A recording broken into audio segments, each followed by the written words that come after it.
Hey guys, how's it going? So, sorry for the crappy lighting, but there's a thunderstorm going on outside, so it's kind of darkened things up a bit. This video is about a bunch of mini reviews, I guess. A couple of them are books that I didn't get to do for my July wrap-up, but the bulk of them are for August, ones that I have read so far in August that I just wanted to talk about a little bit.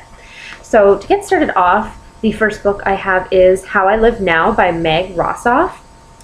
This one I didn't like very much, I have to admit. I gave it 3 stars on Goodreads. I felt like the conversation, it really bothers me when there are no breaks in conversation, like with paragraphs and quotation marks to indicate dialogue.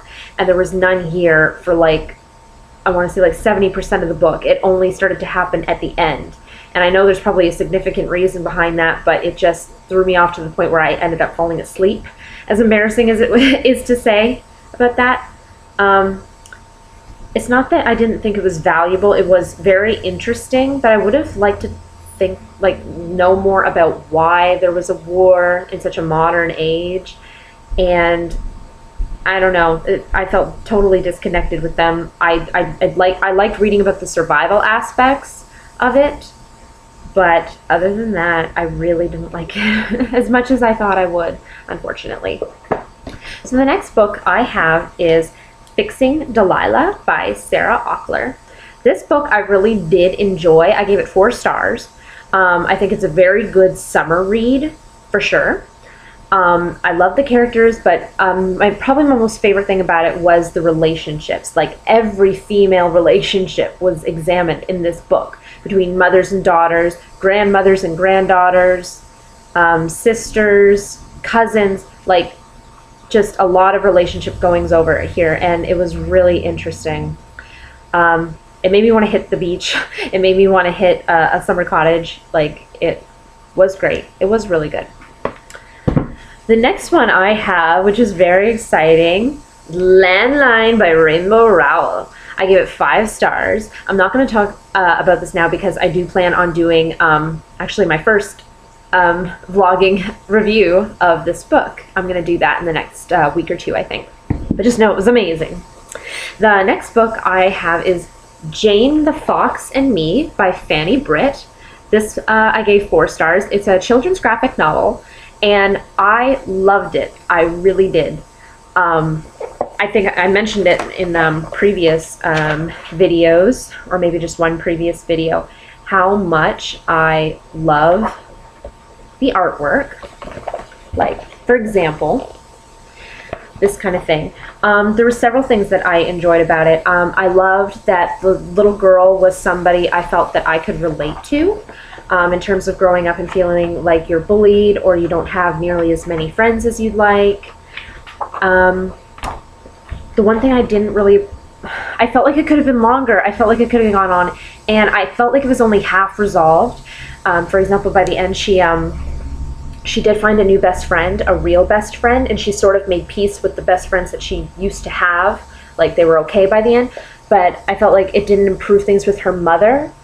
Maybe that's because she's still a young teenager, and so it's it's not exactly time yet.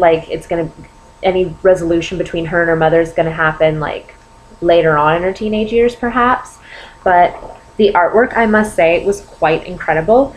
I guess when she was her usual upset self, it would be these beautiful black, gray, and white pencil drawings.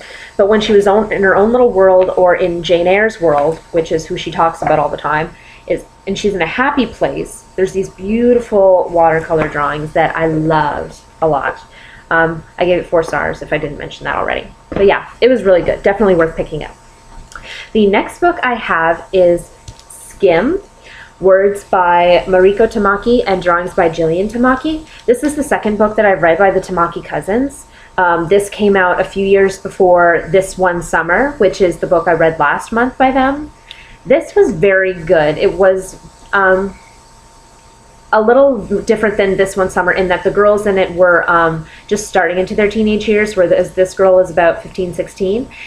And I really liked it. I did. And just like with This One Summer, I really appreciated the artwork. I thought it was very well done. And it was certainly an engaging story. It kept me focused and interested. I just wish there had been more. I could have, like, I definitely feel like it could have gone on more. Not that things weren't resolved, because they were. Like, all the issues and stuff were taken care of. But I just would have wanted more, like, content, I guess. But I gave it 4 stars. Very good. I hope they come out with more and more books, because I would definitely read them. I love their stuff. The next one I have is Page by Page by Laura Lee Gullidge. Is The Shine. I gave this 5 stars. I was skeptical because this book came out before Will and Wit, which is the only other book I think that she has written, but that book came out like last year, and so this came out, I don't know, 4 years ago, don't quote me. So I was a little skeptical that maybe like this either somehow wouldn't be as good, or that because it was older, that her art hadn't progressed, her artwork hadn't progressed as much as it had for Will and Wit. But I was so wrong. I was so wrong, and happily so, because you get in Will and Wit, the main character Wilhelmina, her thoughts and emotions are expressed in shadows that are drawn behind her, obviously because they're shadows, and the shapes that they are, or what the shadows within the shadows are made of, reflect her mood, which was amazing. In this case, it's a girl, and it's like the author is being herself in the book, if that makes sense. This character, she's drawing her life in sketchbooks, and what she's drawing is what we're reading along with her story. So you get drawings like this that reflect her mood and her position and everything and how she feels.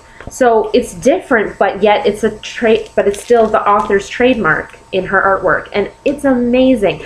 I just ordered this off Amazon today because I decided I didn't want to live without it. I'm gonna order Will and Wit for sure.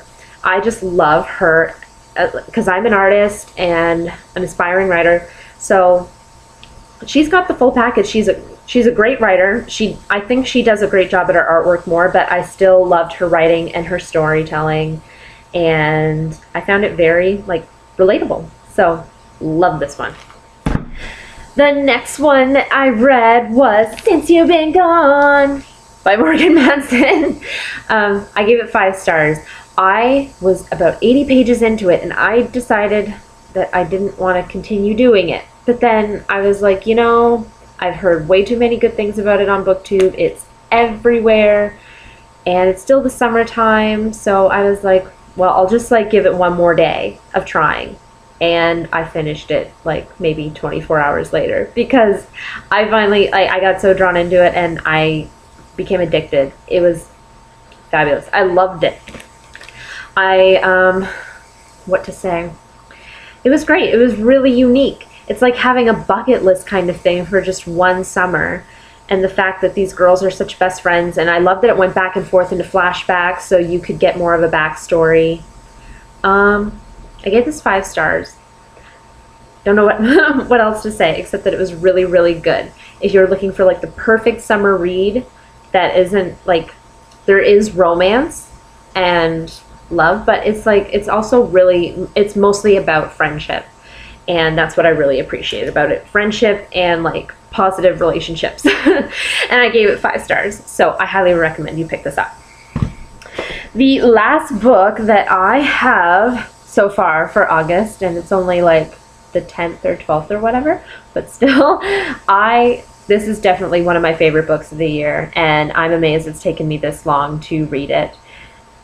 Anna and the French Kiss by Stephanie Perkins. This was the perfect book. It was so good.